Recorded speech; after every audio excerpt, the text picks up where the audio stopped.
Hello everybody, my name is Clemens Dlaska. I'm a PhD student in the group of Wolfgang Lechner, and today I would like to present you some work we did together with Lukas Sieberer about how to use Hopfield networks for quantum state preparation. Okay, let me start out with the task we have in mind. So the task is that we want to take classical input states and feed them into some device which should be able to output a coherent programmable superposition out of these classical input states. Of course, an optimal device would be able to control any coherent superposition consisting of all these 2 to the power of n classical input states, which is would be something like QRAM, but the problem there is that this comes with exponential cost in resources. So what we thought about is, can we do something simpler for near-term devices? Can we do something simpler for near-term devices, which also means we have to impose some restrictions.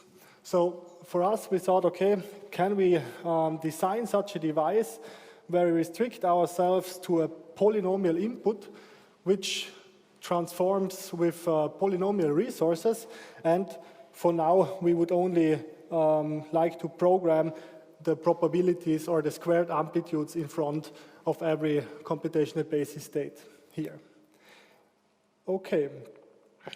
So if one has all these nice quantum simulation platforms in mind, one could think about why don't you try to do this task with adiabatic quantum computation.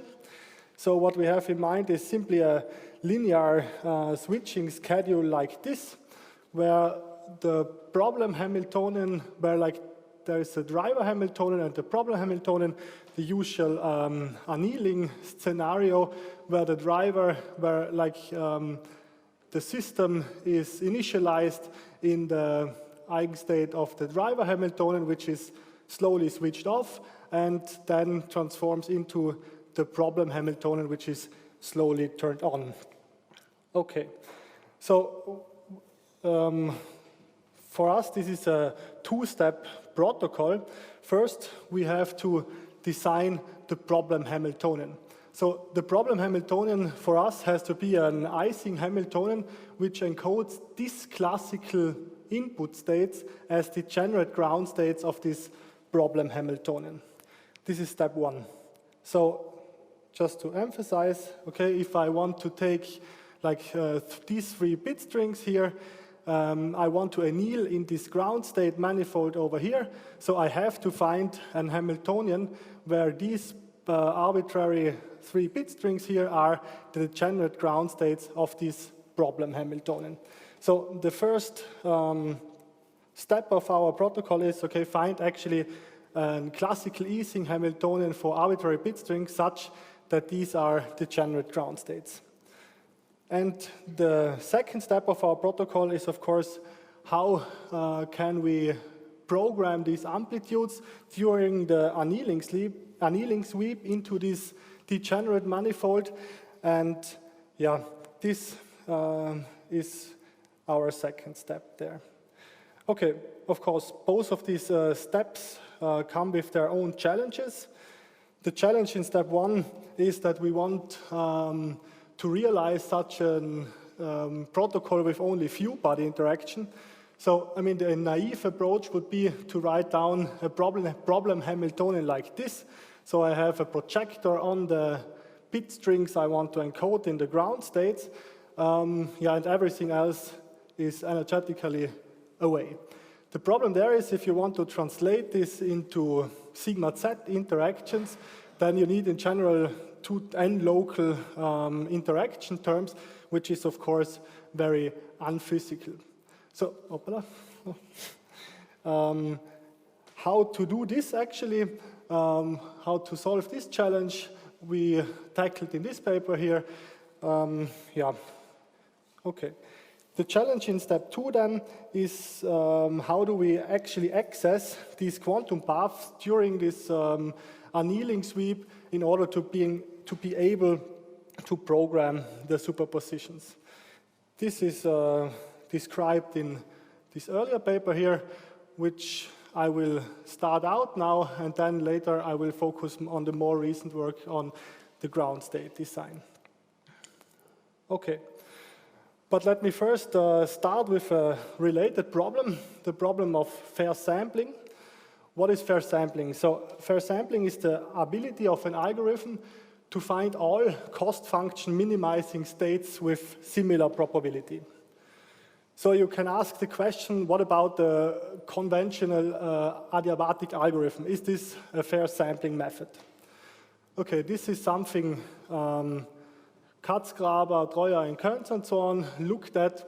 What they did is they took again such a linear switching schedule under quadratic problem Hamiltonians here with known degeneracies, so with known degenerate ground states, and they looked at the probability to find the ground states under different driver densities with simulated quantum annealing. What their conclusion was is that the ground states or the solutions you find are very exponentially biased. So you always find some of them, but some of them very rarely.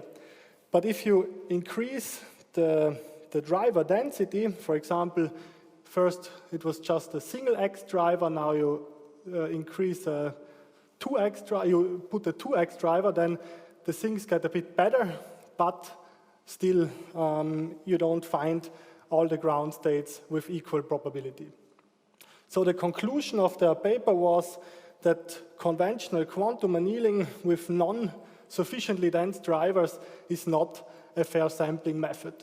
So what they mean with non-sufficiently dense drivers is that for fair sampling in this sense, you need driver densities which are of the order of the maximum between the maximal Hamming distance between two ground states. So if the maximal Hamming distance means if you have two ground states which are 3 spin flips apart, you would need a 3x driver to produce fair sampling in here.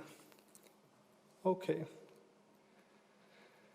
So one can have a look at this more closely with perturbation theory. So one can put up some effective m-dimensional description, Schiefer-Wolf perturbation theory, because towards the end of the sweep, the sigma x driver acts as a perturbation to the problem there, and yeah, one can define adiabatic manifold, which is essentially this degenerate ground state manifold and its complement. And if one does the math here, one arrives at an effective model which looks like this. What you immediately see here is that the off-diagonals vanish with the Hamming distance in the exponent, and of course you have the matrix element connecting these two ground states. And from this perturbation theory, it also becomes clear why higher order driver terms help, because this exponent simply reflects the order of perturbation theory needed to connect two ground states there. Okay, but with this kind of system, you have matrix elements where you have no handle on, so they are determined by the problem, and of course you don't have problem-independent tuning knobs to design these matrix elements. So within this problem, you have this unfair sampling, as Kuntz et al. Showed. So what we want to do now is to get a handle on these matrix elements, basically. Mm-hmm. Mm-hmm. Yeah, of course. Mm-hmm. No. Mm-hmm. Yes. Yes. Yes. So then for this, then this Hamming distance for the evolution or just for the problem? No, for all together. I mean, this effective description lives on this low energy manifold, which is kind of defined by the computational basis states I want to have programmed. So, for example, here these 3 lines here, let's say, are at this point 3 ground states of the problem Hamiltonian. Okay, and this exponent here, Hamming distance 1, 2, is simply the Hamming distance between ground state 1 and 2. Okay.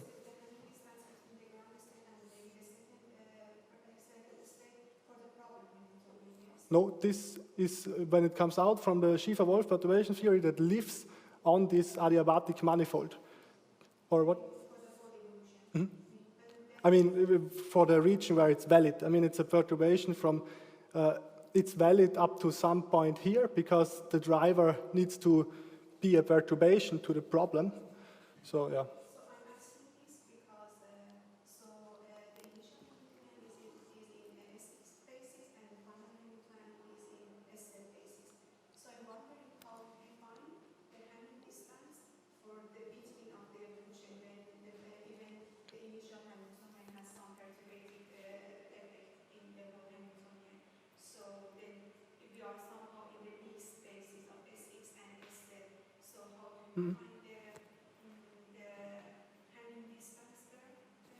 I mean, for me, it's clear how to define the Hamming distance. I mean, if you do the perturbation theory, you simply do a direct rotation between these 2 subspaces here.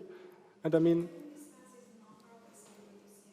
so if you are in the SF spaces or you are in SF spaces, it's quite well defined how we can define distance. It's just number of SFs. Yes. But when you are in the superposition of SFs and SF basis, it's not clear for me how we discuss about the number of SFs because we are in the mixture of 2 bases.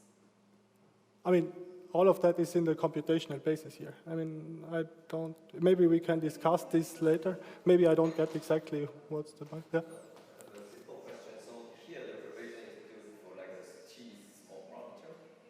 Again? Like, what's the small parameter integral of t?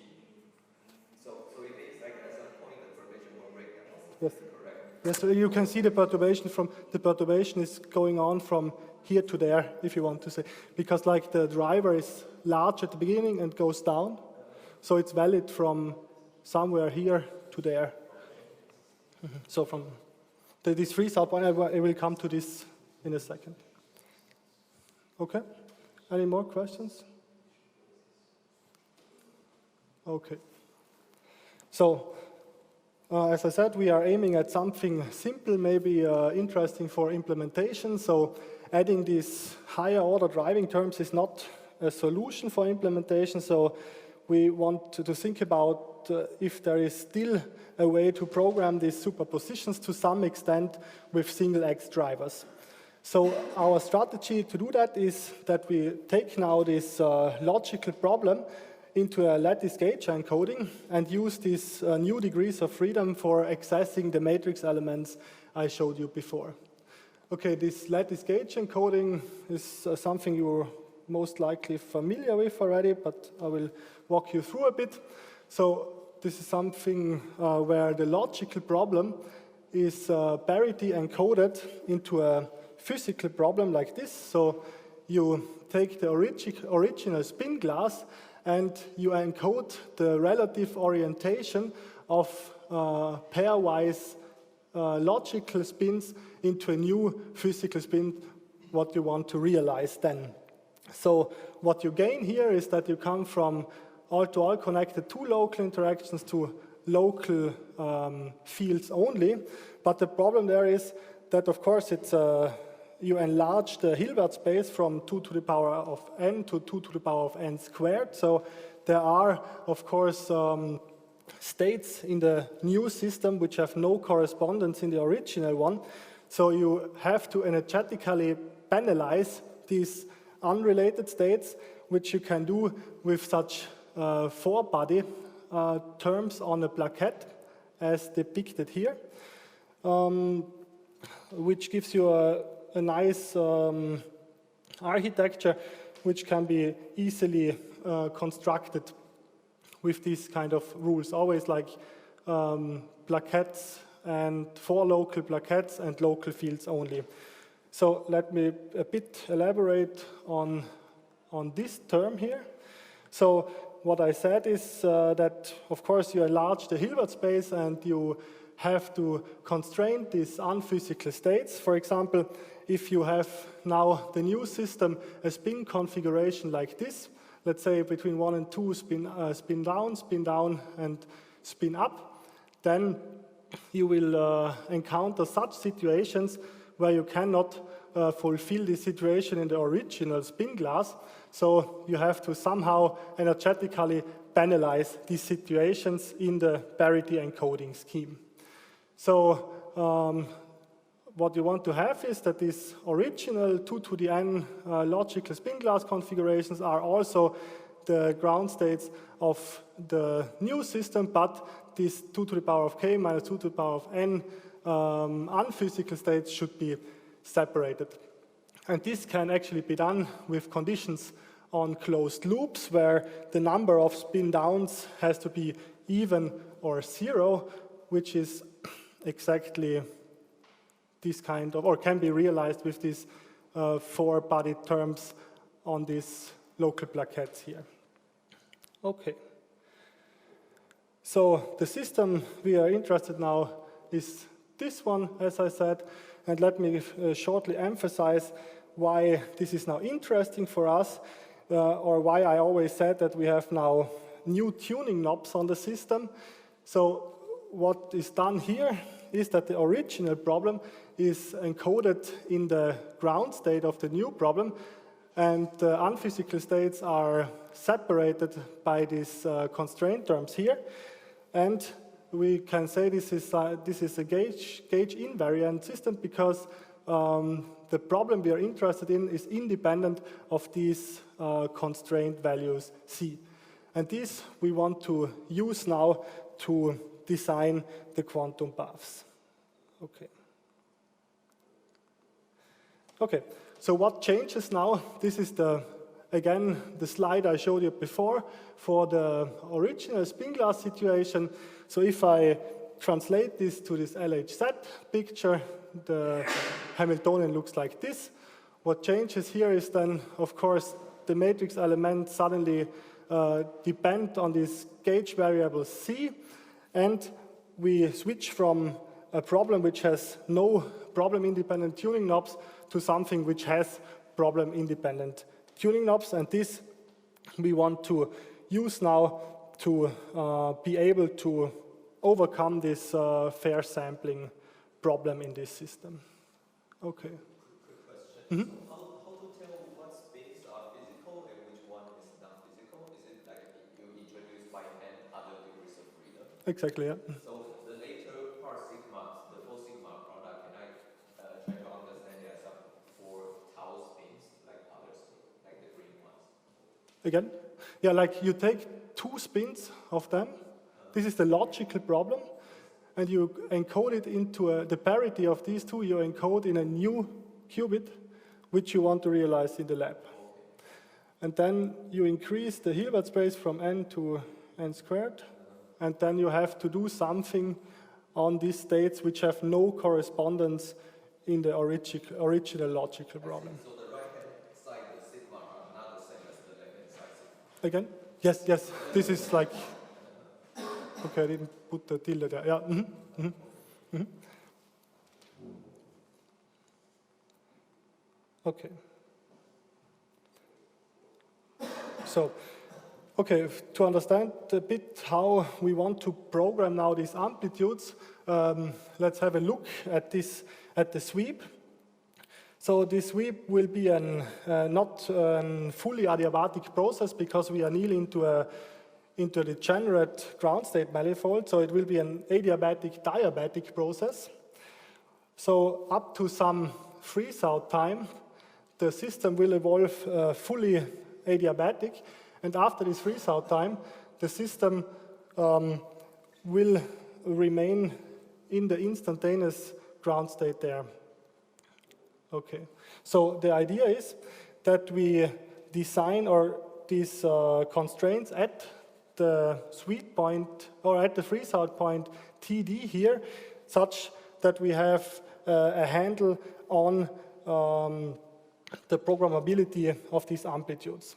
The problem is if you try to do that out there, the off-diagonals would have vanished and the state would have been already frozen out, of course. So you have to find a trade-off of being early enough and being able to take these constraint terms to design these amplitudes here. Okay, so here I made a plot for a small example. What you see here is the overlap of the full time evolution with the 3 lowest lying instantaneous eigenstates at every step here. And as you see, up to some characteristic time, the system evolves fully adiabatic, so everything is with probability 1 in the lowest instantaneous eigenstate, and at some point here, where we actually then program the amplitudes, the system evolves into a situation where we here can, for example, produce fair sampling, where the end amplitude here is 1/3 for every instantaneous eigenstate. And at the end, of course, the instantaneous eigenstate here is the computational state I want to have in this superposition. Okay? I mean, the details for this part you can find, or all the details for the perturbation theory and so on, you can find in this paper here. So let me focus now a bit more on the more recent work about the ground state design. So as I said at the very beginning, we need a problem Hamiltonian which has this form. So you give me like arbitrary combination of bit strings, and I want to give you the Jij matrix elements such that these spin configurations are the generate ground states here. So, as I said already also before, is that the naive Hamiltonian would be the projector on the patterns, which is of course hard to realize, because if you decompose this naively, you need 2 to the power of n sigma z interaction terms. So what we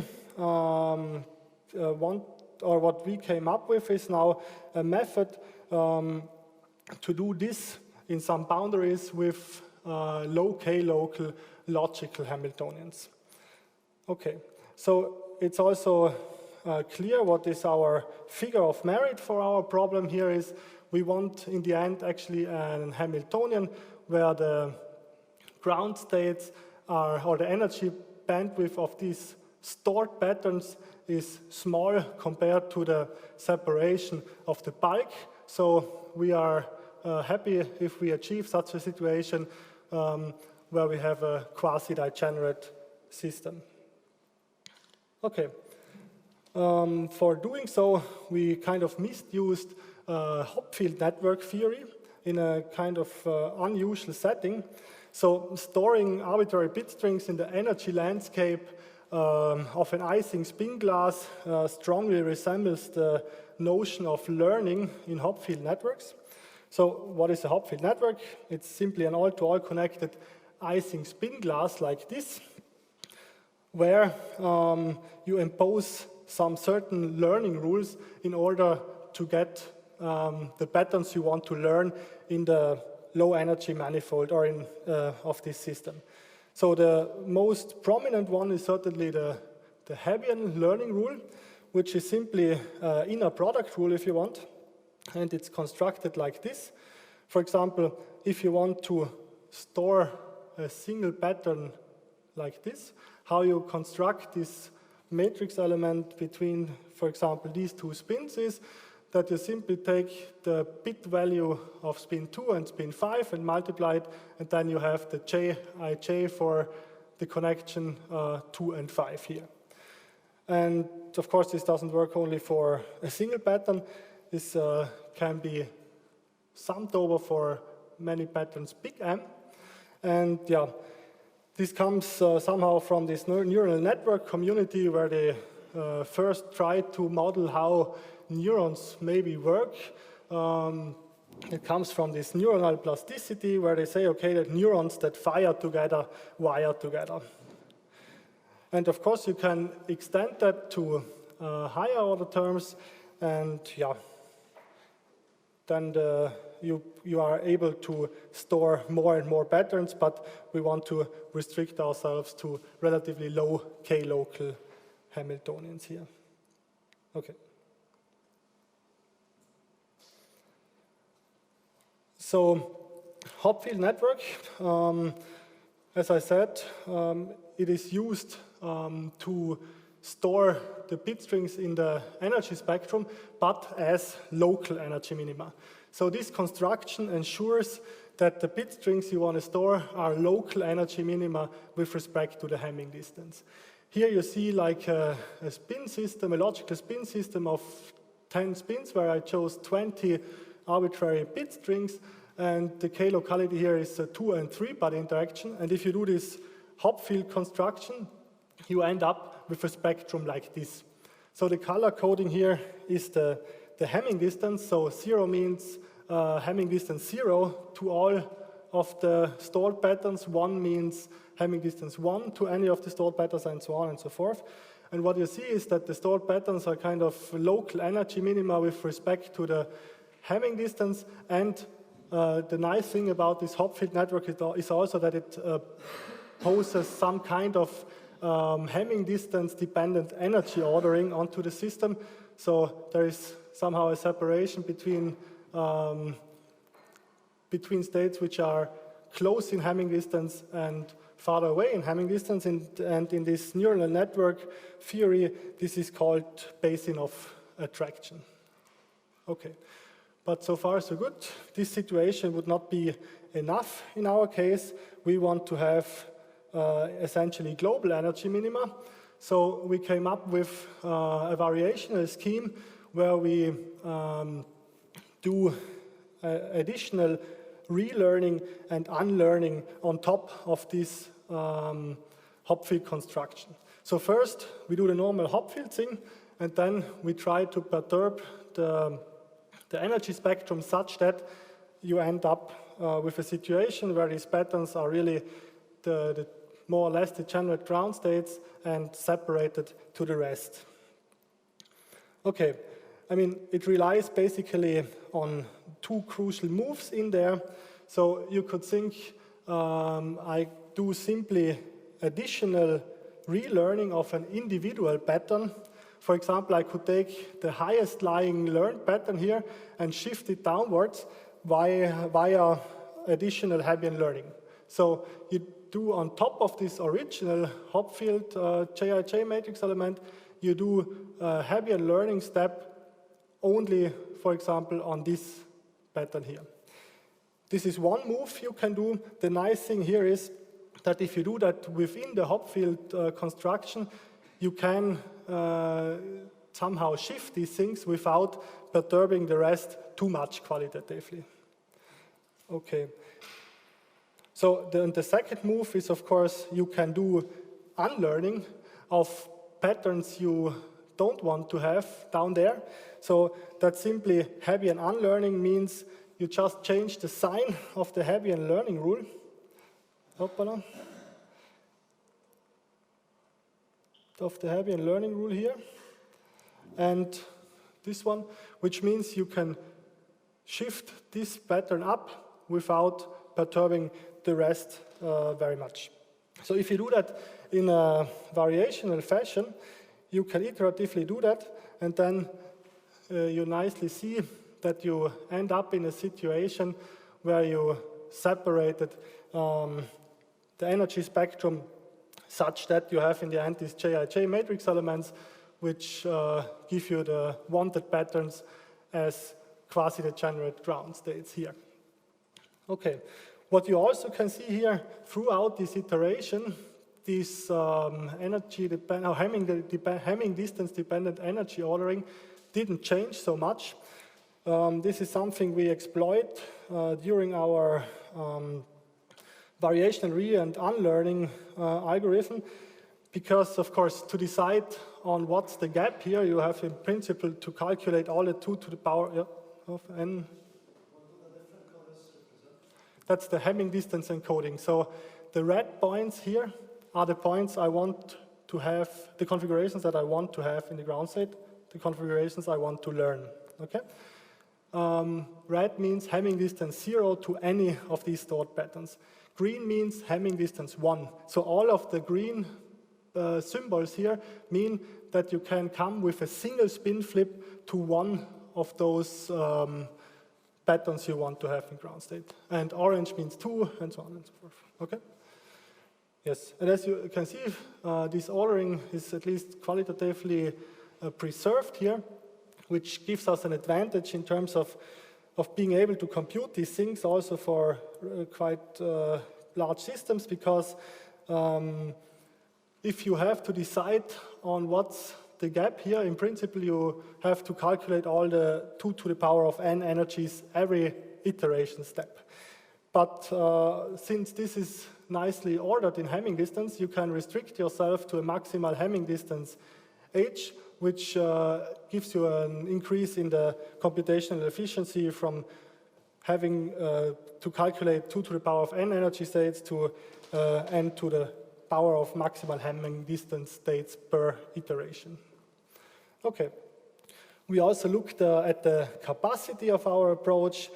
Here at this axis there is the logical spin system size, and here is the number m, the maximal number of m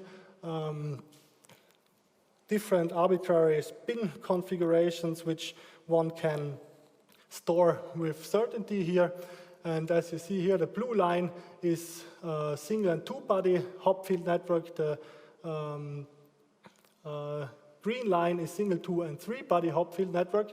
And non-surprisingly, that matches the capacity of a general Hopfield network for single to d-body interactions. So in the end, we exploit the Hopfield theory here, which is not a big surprise. Okay. So let me wrap up with a little example, just to illustrate the overall protocol once again. So we want to have, for example, a superposition like this with these 3 bit strings, where we want to have a probability of 1/3. So step 1 would be, let's find the Hamiltonian with this Hopfield design procedure such that these states are low-lying energy states and separated to the rest. And then we translate this into this lattice gauge model, this LHZ model I explained you before, and we use then our theory to use these problem-independent constraint terms here to influence the quantum paths, and then we can actually program then a probability in the end for this kind of superposition. Okay, so yeah, as a summary, so this is a protocol of how to generate programmable superposition in the LHZ architecture, where we want to have a polynomial input with polynomial number of qubits, and the steps of this protocol you can find in these 2 papers, and it may be interesting for implementation in various platforms, and yeah, that's basically it. Thanks.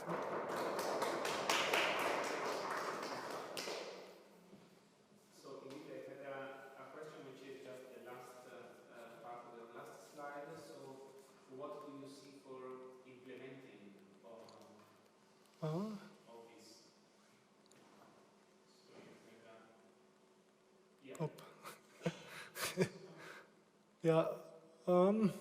I mean, that's more a property of LHZ in general. I mean, what we searched for is a method of state preparation within LHZ, and LHZ itself, we think, is something which would be nice for many qubit platforms to be realized in this sense. is there any specific aspect, for instance, of your particular method for state preparation which would make it suitable on some particular platform? Have you investigated that? Is it completely platform agnostic? Yes. This is, yes. So it's not like you, and how do you know that?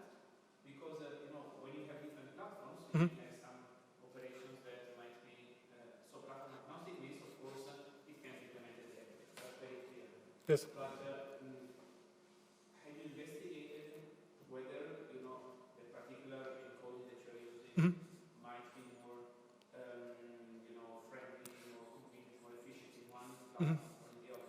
No, this I didn't investigate so far, but of course, it really depends on how good the details are of the different platforms, which are maybe crucial for this particular kind of protocol. Yes, that's true. So is it something that you plan? Do you have some elements, or is it outside of your scope? At the moment, it's outside of the scope. I see.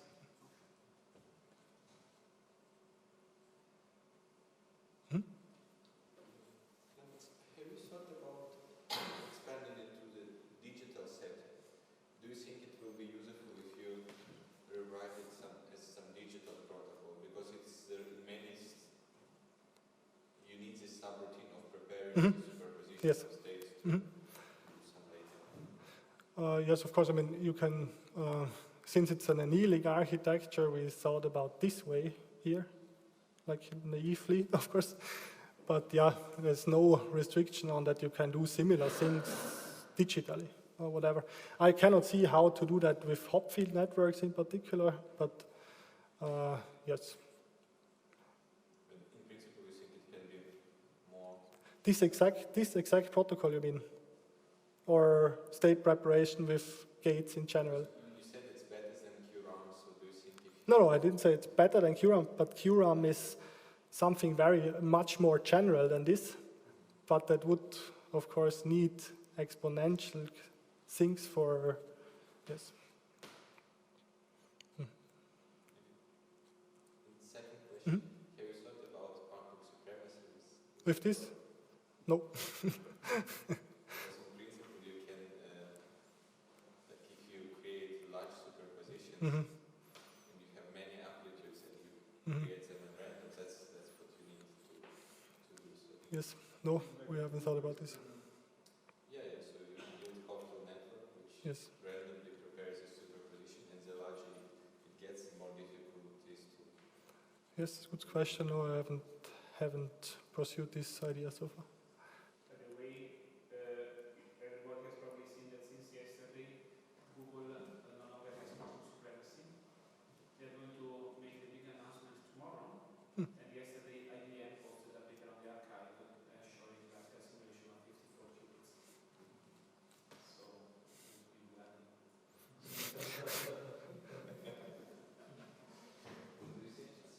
Because it's all about number 54, 53, 72, a certain point. I think it is beautiful because I am writing a briefing for the next commissioners, and I even have to show it to the Commission for Budget, who is an Austrian, saying that the Americans have reached supremacy. So if I can say that the Americans have not reached supremacy, I will be in a much better position to get a couple billion more.